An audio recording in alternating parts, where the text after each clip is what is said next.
Mais aussi parce que, alors on pourrait développer pourquoi est-ce que le christianisme paye un si lourd tribut. Bon, une des principales raisons, c'est que c'est une religion non violente et que c'est quand même assez commode de s'en prendre aux chrétiens. On risque pas de représailles massives. Et on le voit bien, les chrétiens sont visés soit en tant que chrétiens, précisément par haine du christianisme, soit comme bouc émissaire pour évacuer des tensions qui peuvent être de nature religieuse, mais pas obligatoirement, qui peuvent être pour évacuer des tensions sociétales liées à la mondialisation, par exemple.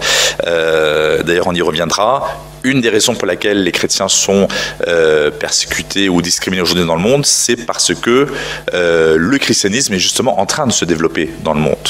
Et même si le nombre de chrétiens augmente, mais on pourrait dire pas tant que ça, parce que de fait la croissance est juste légèrement supérieure à la croissance de la population mondiale.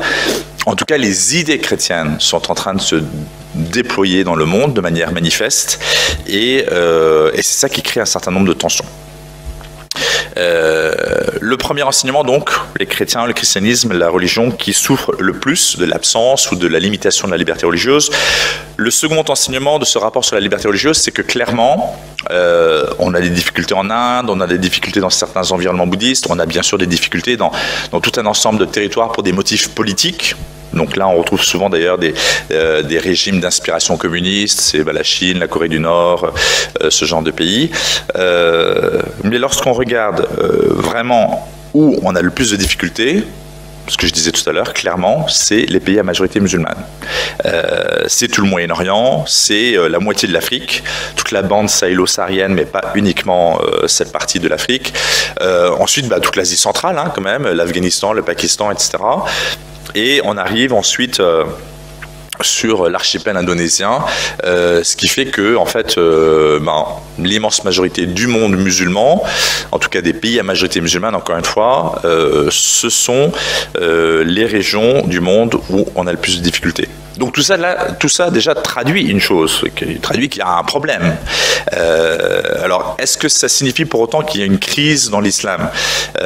Parce qu'on pourrait très bien dire que toutes ces difficultés proviennent au contraire d'une vitalité de l'islam, d'une renaissance de l'islam, d'une croissance de l'islam, et qui laisserait de fait de moins en moins de place aux non-musulmans. Vous voyez, ça pourrait ne pas être le symptôme d'une fragilité ou d'une crise.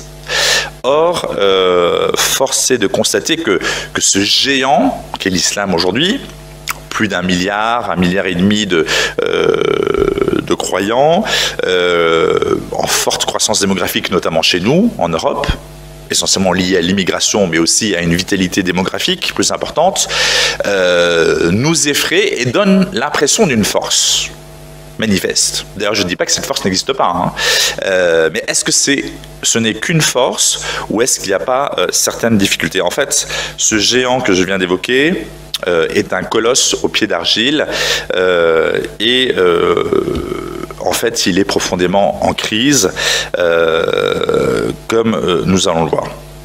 Cette crise de l'islam, alors il faudrait déjà définir de quel islam nous parlons. J'ai commencé mon propos en parlant des 3 ismes. Alors vous auriez pu dire, il évoque sans doute les 3 branches principales de l'islam, le sunnisme, le chiisme et l'ibadisme, essentiellement au sultanat d'Oman. Mais ce n'est pas de ça qu'il s'agit. Le radicalisme, l'athéisme, le christianisme que j'évoquais. Cela étant, de fait, la crise à l'intérieur du monde sunnite et du monde chiite n'est pas tout à fait comparable.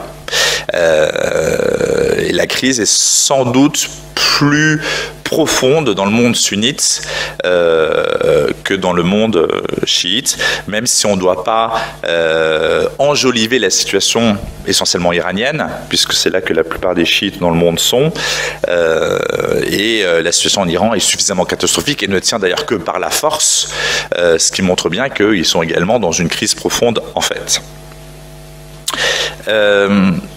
Cette crise de l'islam, selon moi, se traduit donc par une radicalisation de l'islam et aussi par ces 2 autres options que j'évoquais, c'est-à-dire en fait des sorties de l'islam, soit vers l'athéisme, soit vers le christianisme.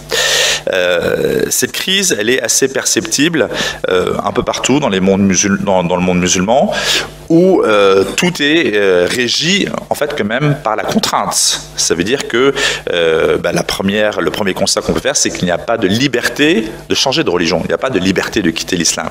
Alors vous me direz, ça existe depuis le début de l'islam de fait, mais peut-être que la tentation d'abandonner l'islam était moins forte auparavant, parce que les gens étaient moins en contact, moins au courant de ce que les autres personnes pouvaient vivre, et donc il y avait peut-être une tentation moins importante.